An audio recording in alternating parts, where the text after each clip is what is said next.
नमस्कार, मैं डॉक्टर गंगाराम पांडे अपने YouTube चैनल संस्कृत मंदाकिनी पे आप सभी का स्वागत करता हूं। हम लोग अजंत पुल्लिंग प्रकरण पढ़ रहे थे जिसमें सर्व शब्द चल रहा था। सर्व शब्द की सिद्धि कर लिए थे और हम लास्ट जो सूत्र पढ़े थे वो अंतरम बहिर्योगोपसंज्ञानयोः, इस सूत्र तक हम लोग पढ़े थे। अंतरम बहिर्योग उपसंज्ञानयोः ये सूत्र हो गया था। आज का जो सूत्र है वो सूत्र है पूर्वादिभ्यो नवभ्यो वा। पूर्वादिभ्यो नवभ्यो व ये सूत्र है और ये सूत्र भी क्या करता है कि वैकल्पिक इस्मात और इस्मिन आदेश करता है। क्या करता है ये? वैकल्पिक। वैकल्पिक मतलब विकल्प से। तो विकल्प से क्या होता है? इस्मात और इस्मिन। ठीक है, एक सूत्र आया था गसिंगयोः इस्मात इस्मिनौ, वो सूत्र भी वही करता है, गस और गी के स्थान पर। ये सूत्र कहता है कि पूर्वादिभ्यो, तो पूर्वादिभ्यो का मतलब होता है जो पूर्व आदि शब्द हैं, जैसे पूर्व, पर, अपर, अधर। ठीक है, पूर्व, पर, अवर, दक्षिण, उत्तर, अपर, अधर, स्वम और इसके बाद एक शब्द है अंतरम। ये जो 9 शब्द हैं, 3 सूत्र अभी आए थे वैकल्पिक सर्वनाम संज्ञा करने वाले, उन 3 सूत्रों में जो 9 शब्द आए हैं। ठीक है, ये जो सूत्र है पूर्व, पर, अवर, दक्षिण, उत्तर, अपराधराणि व्यवस्थायाम असंज्ञायाम, स्वम अज्ञाति धनाख्यायाम और अंतरम बहिर्योगोपशम्यानयोः, इनमें जो 9 शब्द हैं, इन 9 शब्दों की, नवभ्यो मतलब 9 शब्दों की, ठीक है, पूर्वादिभ्यो मतलब पूर्व आदि, पूर्वादिभ्यो मतलब पूर्व आदि, तो पूर्व आदि मतलब वही पूर्व, पर, अवर, अधर, दक्षिण, उत्तर, स्वम और अंतर, इन शब्दों की, इन शब्दों को करता क्या है? तो ये कहता है कि एभ्यो, इन शब्दों की, एभ्यो अर्थात कौन? पूर्वादिभ्यो। ठीक है, एभ्य अर्थात पूर्वादिभ्या, और इन जो पूर्वादिभ्या जो नवभ्यो मतलब जो 9 शब्द हैं, इनकी गसिंगयोः, गसिंगयोः मतलब गस और गी। गस कहां पर? पंचमी के एक वचन में। गस विभक्ति कहां? पंचमी के एक वचन में। और गी कहां? सप्तमी के एक वचन में। ठीक है, गस पंचमी का एक वचन, गी सप्तमी का एक वचन। इनके स्थान पर क्रमशः इस्मात और इस्मिनौ वा मतलब विकल्प से स्था मतलब होते हैं। लग गया? तो पूर्वादिभ्यो, जितने भी पूर्वादि जो 9 शब्द हैं, उन 9 शब्दों के स्थान पर जो पंचमी और सप्तमी मतलब पंचमी के एक वचन जो गसी, जो ये विभक्ति है, और सप्तमी के एक वचन में जो गी हैं, इन दोनों के स्थान पर क्रमशः इस्मात और इस्मिनौ ये प्रत्यय होंगे। मतलब इस गस के स्थान पर क्या होगा? इस्मात। ठीक है, गस के स्थान पर इस्मात, गी और गी के स्थान पर इस्मिन। लग गया? ये जो प्रत्यय होते हैं ये क्या होते हैं? विकल्प से। ठीक है, ये क्या होंगे? विकल्प से। तो एभ्यो गसिंगयोः इस्मात इस्मिनौ वा स्तः, ये कौन कहता है? पूर्वादिभ्यो नवभ्यो वा। तो ये समझ में आ गया सूत्र क्या है? पूर्वादिभ्यो का मतलब क्या है? पूर्व आदि जो 9 शब्द हैं। नवभ्यो मतलब वही पूर्व आदि जो 9 शब्द हैं, वा मतलब उनको विकल्प से इस्मात और इस्मिनौ ये क्या होते हैं? आदेश होते हैं। लग गया? गसिंगयोः इस्मात इस्मिनौ ये सूत्र है। इस सूत्र का इसमें क्या होता है? अनुवर्तन होता है, वहीं से इस्मात और इस्मिन आते हैं। तो अब ये कहता है, तो अब यहां पर रूप क्या बनते हैं? तो इस्मात इस्मिनौ स्तः, तो यहां पर क्या होता है? जैसे पूर्व शब्द है, अब पूर्व शब्द के क्या किस में बनाना? पंचमी में। तो पंचमी में विभक्ति क्या आएगी? गसी। इसी तरह पूर्व शब्द से सप्तमी में एक वचन में गी। अंतर केवल पंचमी और सप्तमी एक वचन में है। पंचमी का एक वचन, सप्तमी का एक वचन, केवल यहीं पर समझना है और नहीं होगा ये कहीं पर। ठीक है, यहीं पर काम करेगा। जैसे पूर्व शब्द से गस ही आएगा, गस के स्थान पर इस सूत्र से क्या कर देना? इस्मात। ठीक है, इसके स्थान पर क्या कर देना? इस्मात। मिला दोगे पूर्व इस्मात, प्रयोग बन जाएगा पूर्वस्मात। समझ में आया? इसको मिला दोगे बराबर पूर्वस्मात, तो एक ये रूप बनता है। चूंकि ये विकल्प से करता है, तो विकल्प से होता है तो इसका मतलब 2 रूप, एक तो रामाद की तरह बनेगा। ठीक है, जैसे रामाद बनता है, एक तो वैसे, तो पूर्वाद और पूर्वस्माद 2 रूप बनते हैं। पूर्व शब्द के पंचमी में ध्यान देना कि 2 रूप बनेंगे, एक पूर्वस्माद बनेगा, एक पूर्वाद बनेगा पंचमी में। इसी तरह से सप्तमी में गी, गी को क्या होता है? इस्मिन। गी को क्या होता है? इस्मिन। इस्मिन में मिला पूर्व इस्मिन बराबर पूर्वस्मिन।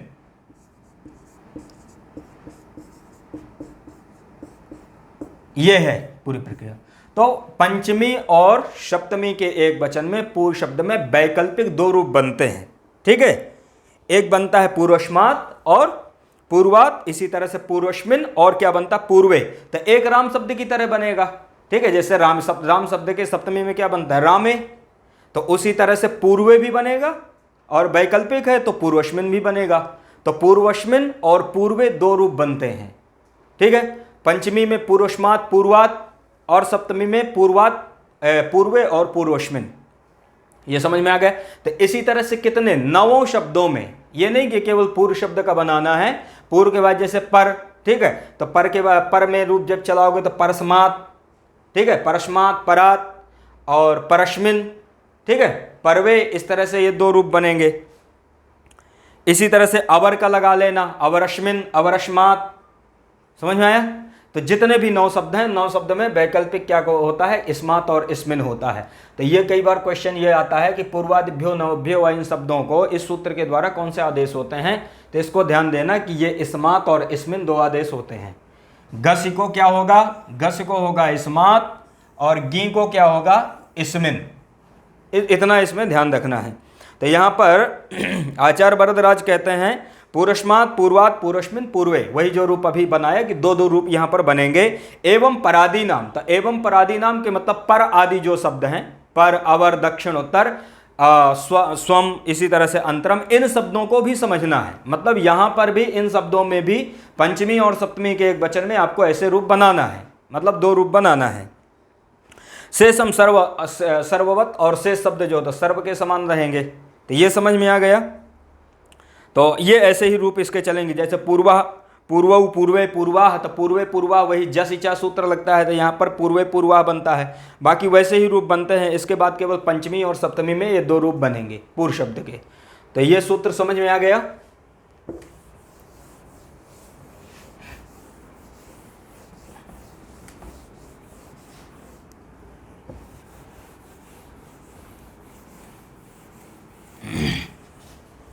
अब क्या होता है, एक सूत्र आता है जस वैकल्पिक सर्वनाम संज्ञा विधायकम संज्ञा सूत्रम। तो ये क्या होता है कि एक सूत्र है प्रथम चर मतयाल पार्थ कतिपय नियमाश्च। ठीक है, प्रथम चर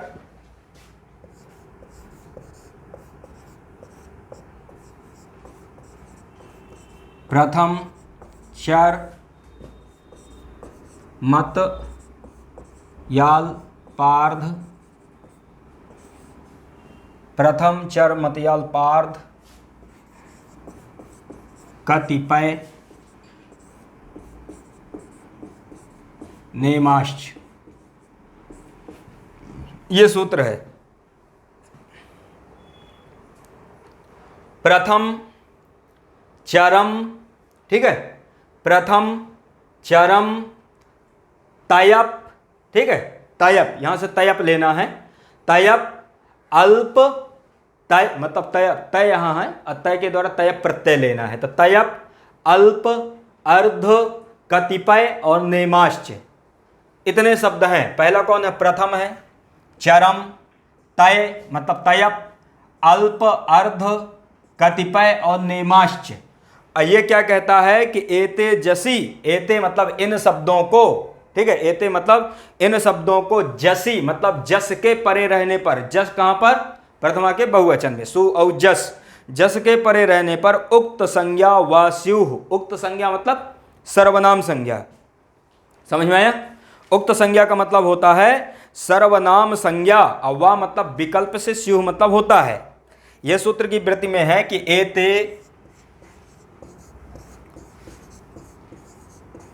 एते जसी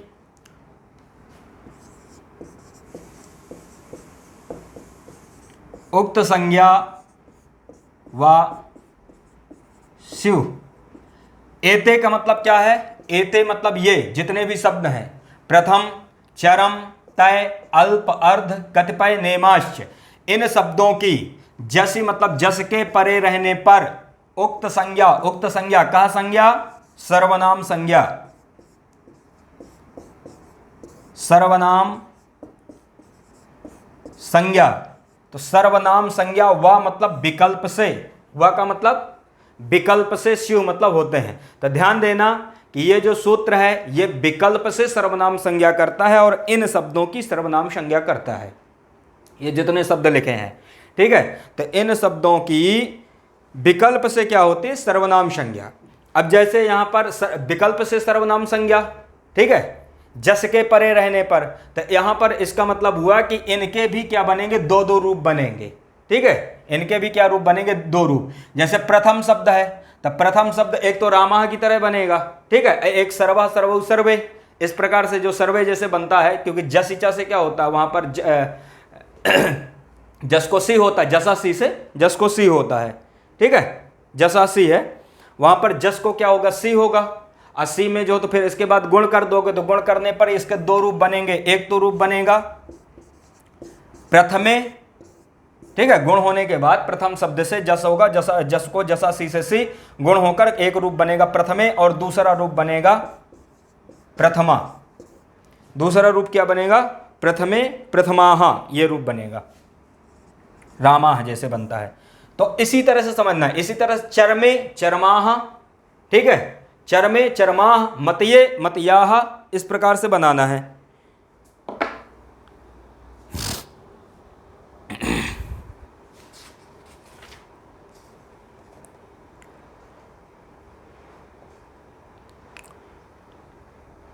ठीक है, इसी प्रकार तो प्रथम चरम मतय अल्प अर्ध, प्रथम चरम तयाल्प है, यहां चरमे चरमाह बनेगा, ऐसा है।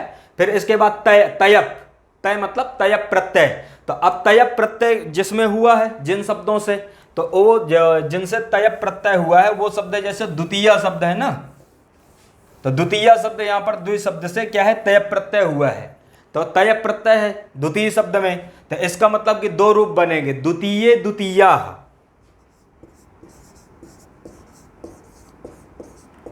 जैसे द्वितीय शब्द है तो द्वितीय शब्द में भी प्रथमा के बहुवचन में दो रूप बनेंगे, एक तो बनेगा द्वितीय और दूसरा रूप बनेगा द्वितीया। तो ये ध्यान देना है, कई बार जैसे पूछ लेते हैं कि द्वितीय शब्द के प्रथमा के बहुवचन में कौन कौन रूप बनेंगे, तो ध्यान देना कि द्वितीय भी बनता है और द्वितीया भी बनता है। द्वितीय बनेगा जब इससे क्या होगा, जसा सी से सी, क्योंकि विकल्प से सर्वनाम संज्ञा करेगा, तो एक बार जसा सी से क्या होगा, सी हो जाएगा तो गुण होकर द्वितीय, एक बार नहीं होगा, मतलब वैसे ही रहेगा, तो राम शब्द की तरह द्वितीया, इस प्रकार से इसके रूप बनेंगे। तो द्वितीय द्वितीया, यहां पर लिखा भी है तयः प्रत्यय, लक्ष्य सिद्धांत में लिखा तयः प्रत्यय। तयः प्रत्यय का मतलब वही जहां पर तय प्रत्यय हुआ है, तो तयः प्रत्यय वाला कौन शब्द है, द्वितीय शब्द है। तो यहां पर रूप बना है द्वितीय द्वितीय और द्वितीय, द्वितीय द्वितीय, ये रूप बना है।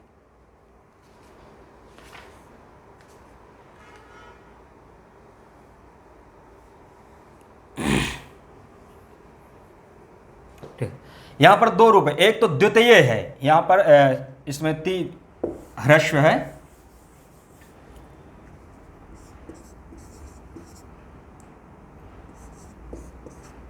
द्वितीय और द्वितीया, ऐसे बनेगा, ये है, ठीक है। तो द्वितीय द्वितीया, तो ये किसका है, तय प्रत्यय का है। शेषम रामवत, शेष कहते हैं कि शेष जो रूप हैं वो रामवत बनेंगे, शेष जो रूप हैं वो रामवत बनेंगे। इसी तरह से जैसे नेमा शब्द है, नेम शब्द है, ठीक है, तो नेम शब्द में भी दो रूप बनेंगे, एक बनेगा नेमे नेमाह, नेम शब्द के प्रथमा के बहुवचन में क्या बनेगा, नेमे नेमाह, तो ये भी ध्यान देना है। शेषम सर्व, शेष शब्द जो है वो सर्ववत मतलब सर्व के समान बनेंगे। यहां पर एक वार्तिक आता है, वार्तिक है तीयस्य गित सुवा,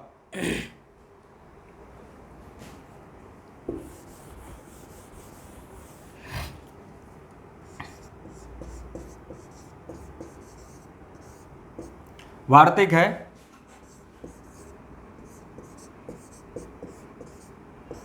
तीयस्य गित सुवा,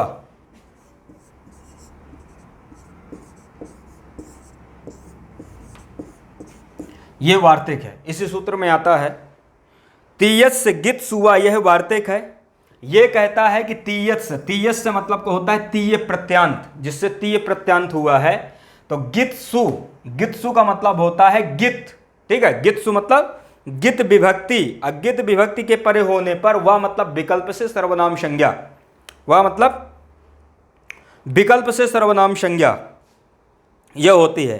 तो अब ये कहता है कि तीयस्य गित्स हुआ, तीयस्य मतलब जो ती प्रत्यांत शब्द हैं, ठीक है, ती प्रत्यांत शब्द से गित्सु, गित्सु, गित्सु का मतलब होता है गिद विभक्ति, यहां पर गकार की संज्ञा हुई है। ऐसे गिद विभक्ति के परे होने पर, गिद विभक्ति के परे होने पर वह मतलब विकल्प से क्या होती है, सर्वनाम संज्ञा। तो गिद विभक्ति कौन कौन सी हैं, गे, गस, गस और गी, ठीक है।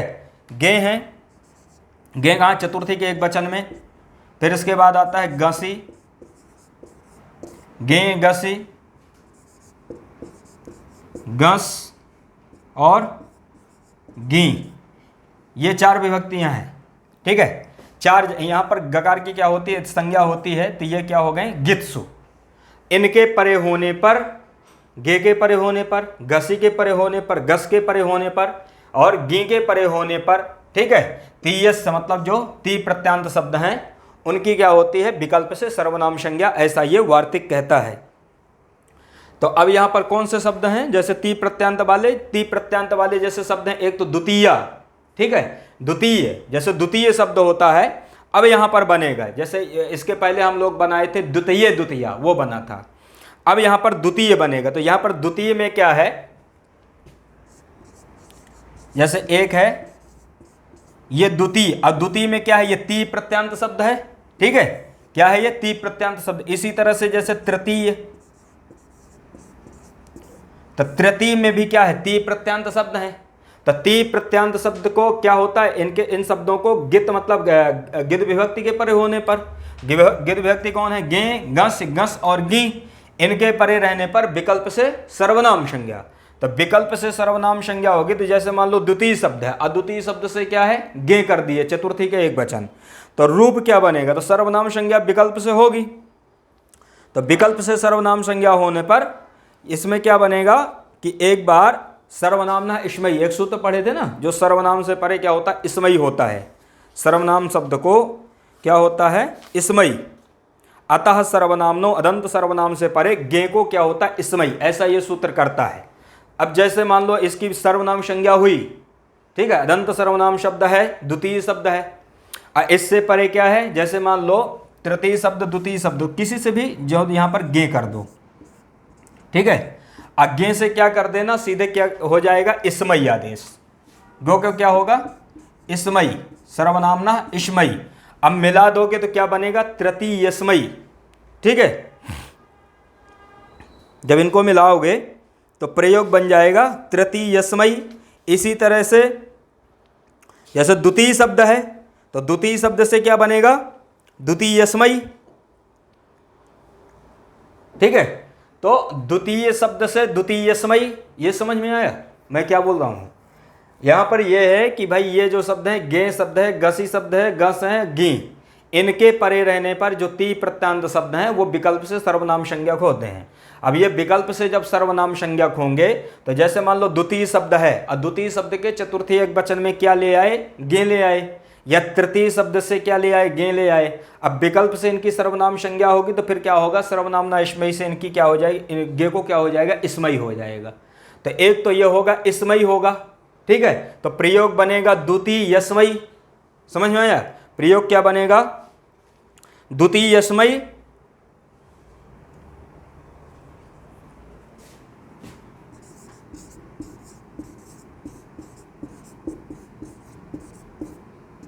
ये रूप बनेगा।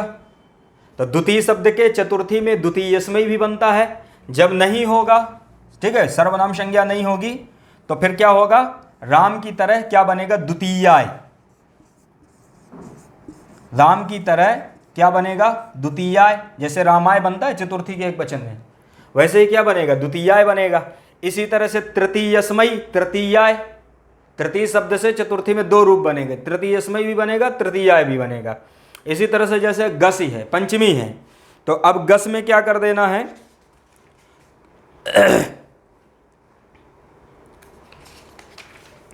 कि गस में भी यहां पर दो रूप बनेंगे, एक तो राम शब्द की तरह बनेगा, ठीक है, जैसे द्वितीयात, तृतीयात, एक जो है तो इस्मात होगा, तो द्वितीय एक बार क्या होगा, इस्मात, तो यहाँ पर दो रूप बनेंगे, तृतीय द्वितीयस्मात् तृतीयस्मात्, ये है।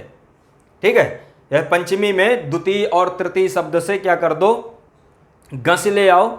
और गस ले आने के बाद जब इसकी जो तो तीयत से गित सुबह, इससे जो सर्वनाम संज्ञा वैकल्पिक होगी, तो फिर क्या हो जाएगा, गस को क्या हो जाएगा, इस्मात हो जाएगा। गस को क्या होता है, इस्मात। तो एक रूप बनेगा द्वितीयस्मात् तृतीयस्मात्, एक ये रूप बनेगा। जब सर्वनाम संज्ञा नहीं होगी तो सीधे जो तो जैसे रामात रामाद ये दो रूप बनते हैं राम शब्द के, वैसे ही द्वितीयात तृतीयात ये रूप बनेंगे, ये कह रहा है ये। ठीक है, इसी तरह से द्वितीय और द्वितीयस्मिन, तृतीय तृतीयस्मिन, तो ये द्वितीय द्वितीयस्मिन, जैसे राम शब्द की तरह द्वितीय बन जाए, द्वितीय शब्द जो तो राम शब्द की तरह बनेगा एक बार, तो द्वितीय बनेगा राम। ठीक है, सप्तमी के एक वचन में, तो द्वितीय जैसे राम है। एक बार सर्वनाम संज्ञा होगी तो क्या बनेगा, द्वितीयस्मिन तृतीयस्मिन। ठीक है, जब इससे सर्वनाम संज्ञा हो जाएगी तो रूप बनेगा द्वितीयस्मिन तृतीयस्मिन। ये ऐसा ये कहता है, इसका कहने का मतलब ये है। तो एवं तृतीय, यही कहते हैं तीयस्य गित्सुवा द्वितीयस्मै द्वितीया इत्यादि एवं तृतीय। एवं तृतीय मतलब इसी तरह से तृतीय शब्द को भी जानना चाहिए। तो ये अपन पढ़ लिए, द्वितीय तृतीय दोनों के रूप हो गए। अब यहाँ पर एक शब्द आता है निर्जरा। निर्जरा का अर्थ होता है निर्गता जरा यस्मात्। ठीक है, निर्गता जरा यस्मात् अर्थात जिससे जो तो बुढ़ापा निकल गया है, मतलब जिसमें बुढ़ापा नहीं रहता, वृद्धावस्था जिसमें नहीं रहती, उसको कहते हैं निर्जरा।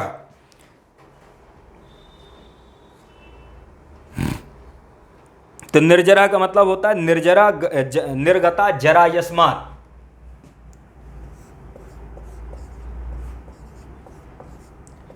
ये निर्जरा है, निर्जरा शब्द को सिद्ध करेंगे।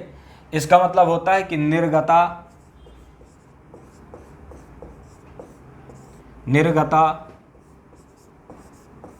जरा यस्मात्, अर्थात जिसका बुढ़ापा निकल गया है, जिसका जरावस्था जिसकी समाप्त हो गई है। तो अब ये क्या है कि जैसे निर्जरा शब्द है, तो निर्जर शब्द है, और निर्जर शब्द से क्या कर देना है, प्रथमा के एक वचन में क्या ले आना है, सु। ठीक है, और सु को वही राम की तरह जैसे रुत्त विसर्ग किए थे, उकार की संज्ञा सकार का रुत्त विसर्ग, ऐसा कर दोगे तो बन जाएगा निर्जरः। इन सबको सिद्ध कर चुके हैं, बार बार प्रक्रिया लगाने की आवश्यकता नहीं, बस ये समझना सु का रुत्त विसर्ग करना है। तो अब यहाँ पर क्या बन जाएगा, निर्जरः। तो निर्जरः कहाँ बनता है, प्रथमा के निर्जर शब्द के प्रथमा के एक वचन में बनता है निर्जरा। द्वितीय में बनता है निर्जरसौ। द्वितीय में क्या बनता है, निर्जरसौ। तो अब निर्जरसौ के लिए एक वैकल्पिक जो है तो जरस आदेश विधायक सूत्र रहता है। ठीक है, वैकल्पिक मतलब विकल्प से जरस आदेश विधायक एक जो है तो विधि सूत्र है, और वो सूत्र है जराया जरसन्य तरस्याम। बहुत महत्वपूर्ण सूत्र है, इससे बहुत क्वेश्चन बनते हैं।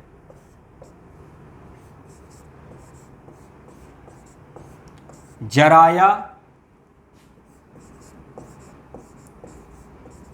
जरसन्य तरस्याम।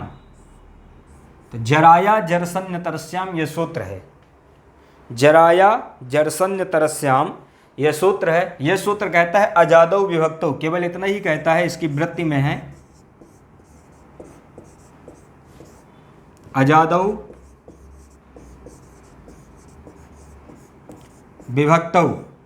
अजादौ विभक्तौ, इसका मतलब ये होता है, अजादौ का मतलब होता है अज आदि में है। अजादौ मतलब अच आदि में है, अजादौ मतलब होता है अच आदि में है।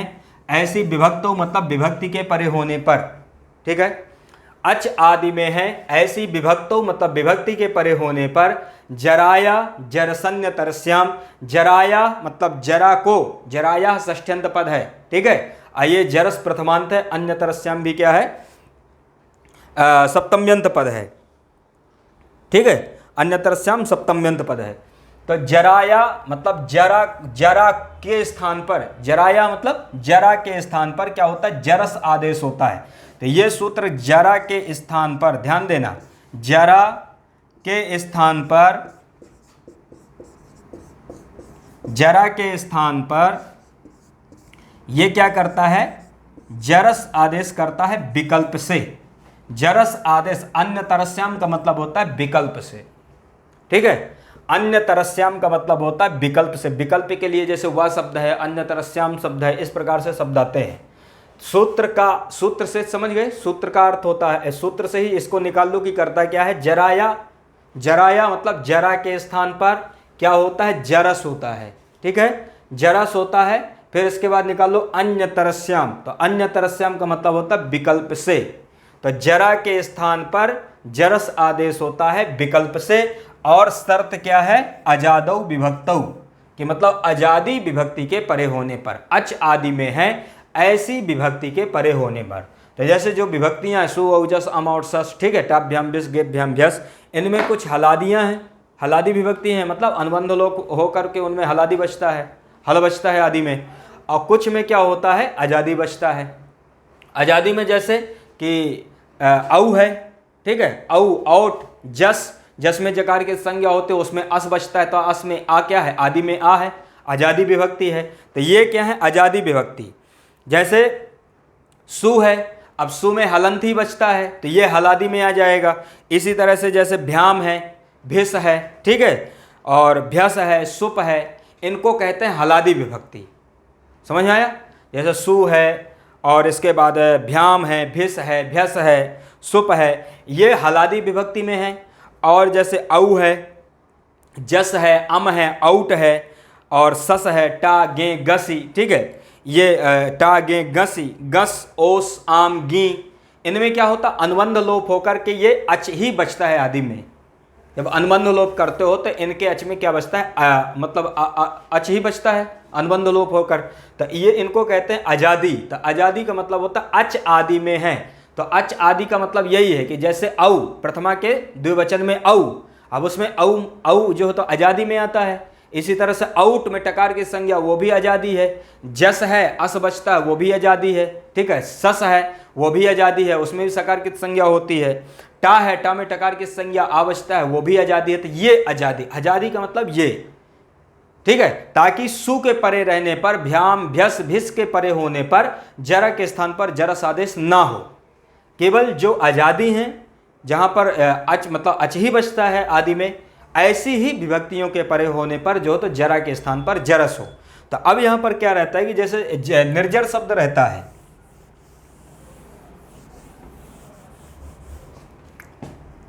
निर्जरा बना लिए थे, निर्जरा बनता है प्रथमा के एक वचन में, इसके बाद बनाना है निर्जरसौ।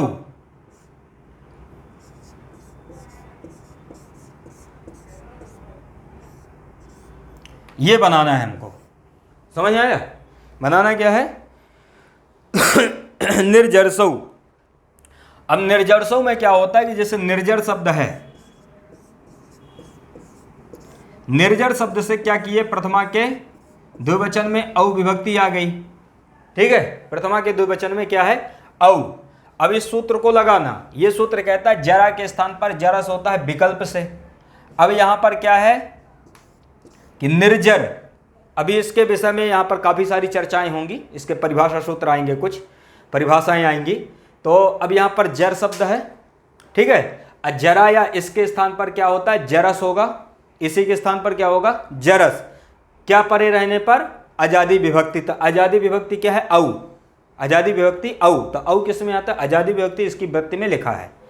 अब यहाँ पर कुछ चर्चाएं हो रही हैं, ठीक है, इसी सूत्र में कि पदांगाधिकारे तस्य च तदंतस्य च। यहां पर एक प्रश्न है कि आप ये कह रहे हो कि जरा के स्थान पर जरस हो, जरा के स्थान पर जरस होता है विकल्प से, लेकिन यहां पर जो तो जरा शब्द नहीं है, जो ये निर्जर शब्द है इसमें केवल जरा शब्द नहीं है, बल्कि तो ये तो निर्जर शब्द है। समझ में आया, ये क्या है, निर्जर शब्द है, क्योंकि निर और जर का क्या हुआ, समास हुआ है। निर उपसर्ग का जर के साथ क्या है, समास है, असमास होने पर यह निर्जर बन गया है। तो यहां पर केवल जरा शब्द नहीं है, समझ में आया, यहां पर केवल जरा शब्द नहीं है जिससे कि आप जो हो तो जरा को जरस कर रहे हो। तो फिर यहां पर जरस होगा कैसे, क्योंकि आप तो जरा को जरस कर रहे हो, शब्द यहां पर निर्जर है। लगा, बात समझ में आई कि शब्द यहां पर निर्जर है और आप कह रहे हो कि जरा के स्थान पर जरस होगा। तो यहाँ तो जरा है ही नहीं, यहाँ तो निर्जर शब्द है, क्योंकि इनका समास होकर निर्जर बन गया है। तो अब यहाँ पर एक परिभाषा आती है, परिभाषा है पदांगाधिकारे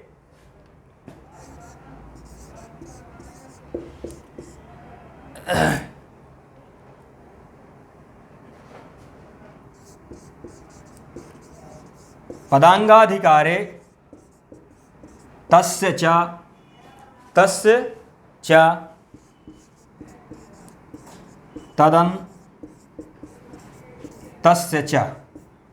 ये परिभाषा है। ये क्या है? परिभाषा। ध्यान, परिभाषा सूत्र अलग होते हैं, परिभाषा अलग है। ये परिभाषा है। ये परिभाषा, क्योंकि अनियमे नियम कारिणी परिभाषा, जहाँ पर अनियम की स्थिति होती है। अब यहाँ पर अनियम ही तो हुआ कि सूत्र कहता है कि जरा के स्थान पर जरस होता है, लेकिन शब्द में निर्जर है। तो अनियम हुआ तो परिभाषा आ गई। परिभाषा है पदांगाधिकारे तस्य च तदन्तस्य च। ठीक है, परिभाषा का अर्थ है कि पदांगाधिकारे अर्थात पद और अंगाधिकारे, मतलब पद और अंग के अधिकार में। समझ में आया? पद और अंग के अधिकार में लगा। पदांगाधिकारी का मतलब हुआ पद और अंग के अधिकार में जिसके स्थान पर जो आदेश होता है। ठीक है, जिसके स्थान पर जो आदेश होता है, तस्य च तदन्तस्य च। ठीक है, वह जिसके अंत में है। समझ में आया? जिसके स्थान पर जो आदेश का विधान होता है वह तदन्तस्य, तदन्तस्य मतलब वह अंत में है जिसके, तदंत का मतलब होता है वह अंत में है जिसके, उस समुदाय के स्थान पर भी होता है। ठीक है, तो पद और अंग के अधिकार में, पदांगाधिकारी का अर्थ हुआ कि पद और अंग के अधिकार में जिसके स्थान पर जो आप आदेश कर रहे हो। ठीक है, पद और अंग का क्या हो? अधिकार हो।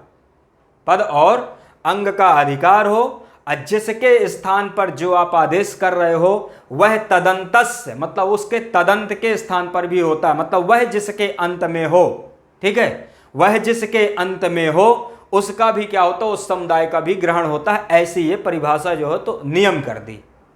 अब यहां पर क्या होता है कि जैसे निर्जर शब्द है तो ये किसके अधिकार में है? अंग संज्ञा के अधिकार में है।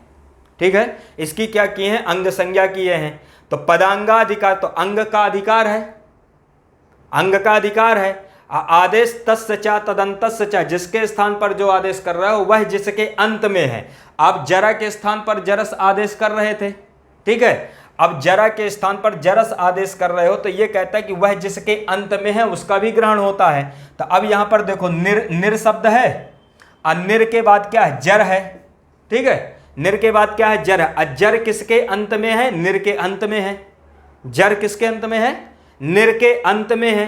तो तदंत मतलब तदंत का भी ग्रहण होता है। तो जर किसके अंत में है? निर के अंत में है। तो ये पूरा हो गया तदंत।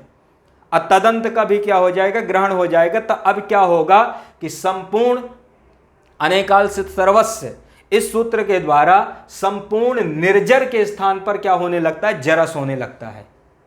ठीक है, जब ये कह देगा कि तदंत का भी ग्रहण होता है तो फिर तदंत ये अंत में है, इसके निर के अंत में है, तब इसका यहां पर ग्रहण हो जाएगा।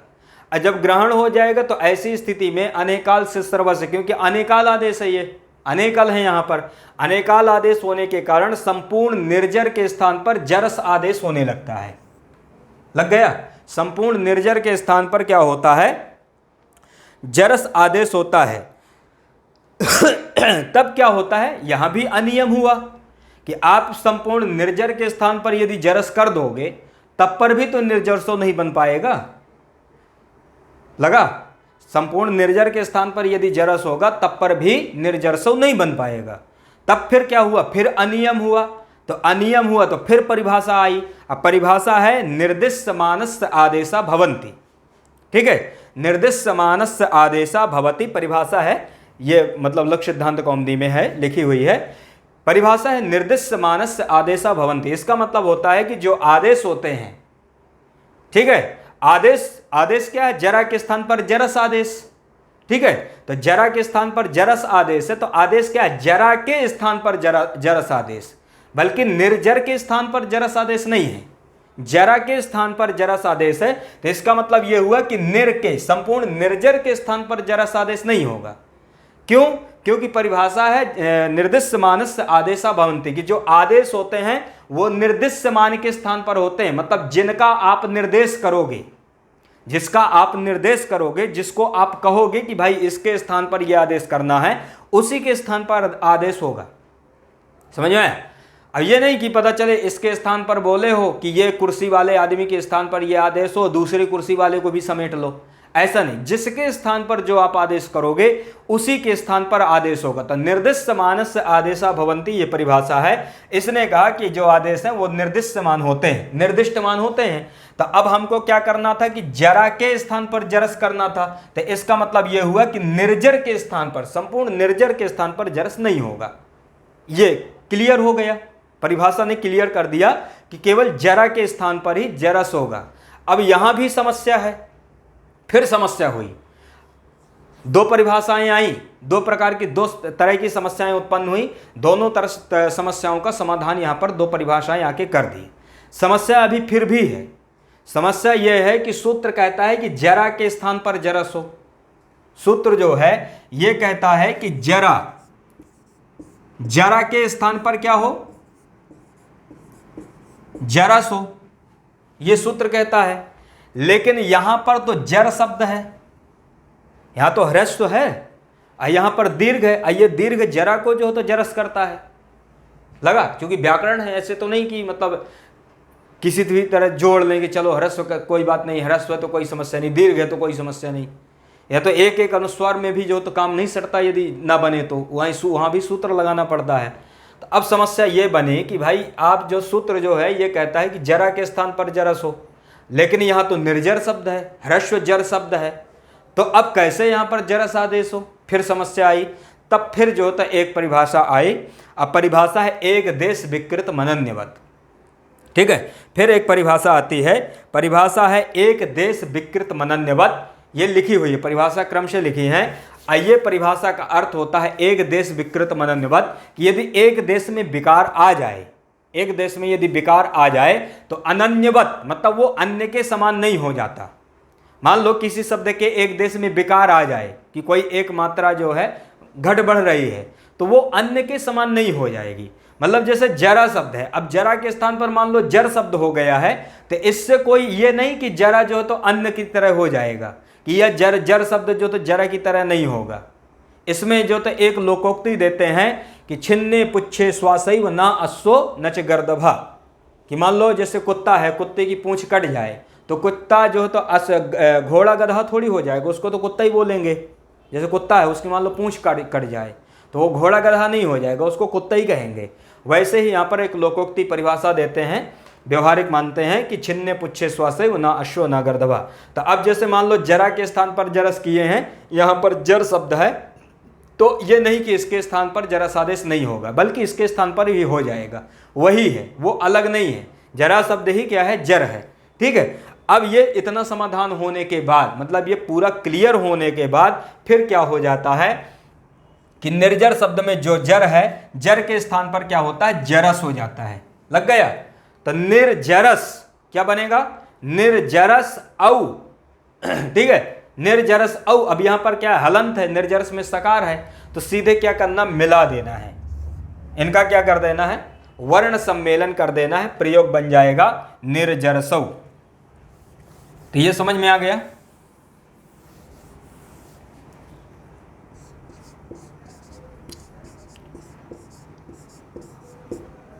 देखो मिला दोगे, जब जरा के स्थान पर जरस कर दोगे तो निर्जरस हो जाएगा। और निर्जरस में फिर विभक्ति क्या है? औ, आजादी विभक्ति है। इनको क्या कर देना है? मिला देना है। यहाँ पर जो तो और अन्य कोई कार्य नहीं होंगे, प्रयोग बन जाएगा निर्जरसौ। तो निर्जरः, ठीक है। तो जैसे निर्जरा प्रथमा में क्या बनता है? निर्जरः बनता है, और द्वितीया में क्या बनता है? निर्जरसौ। इसी तरह से तृतीया में निर्जरसः और निर्जराः दो रूप बनेंगे, क्योंकि यहाँ भी आजादी विभक्ति परे है, तो यहाँ भी तृतीया में भी क्या होगा? जरा को जरस होगा, ठीक है, क्योंकि जस है, अस बचेगा। तो निर्जरः, निर्जरसौ और निर्जरौ, तो दो रूप बनते हैं। चूंकि ये अन्य तरह से मतलब विकल्प से करता है, तो एक बार जो तो जरा को जरस नहीं करेगा, तो एक रूप बनेगा निर्जरौ, एक रूप क्या बनेगा, निर्जरौ। तो निर्जरसौ निर्जरौ दो रूप बनते हैं। निर्जर शब्द के द्वितीया के प्रथमा के द्विवचन में क्या बनता है, प्रथमा के द्विवचन द्वितीया के द्विवचन में निर्जरसौ और निर्जरौ। इसी तरह से बहुवचन में क्या बनेगा, निर्जरसा और निर्जराहा। ठीक है, तो निर्जरसा और निर्जराह। तो निर्जरसा जब जरस हो जाएगा तो निर्जरसा बन जाएगा, नहीं होगा तो निर्जराह बन जाएगा। तो ये हुआ यहाँ पर निर्जर शब्द के हम लोग मतलब प्रथमा के तीनों वचन, एक वचन द्विवचन बहुवचन के रूप सिद्ध किए। इसके बाद अगली जो कक्षा होगी उसमें जो तो आगे के रूप सिद्ध करेंगे। इसी के साथ आज की कक्षा को यहीं पर विराम करते हैं, फिर मिलते हैं अगली कक्षा में। नमो नमः।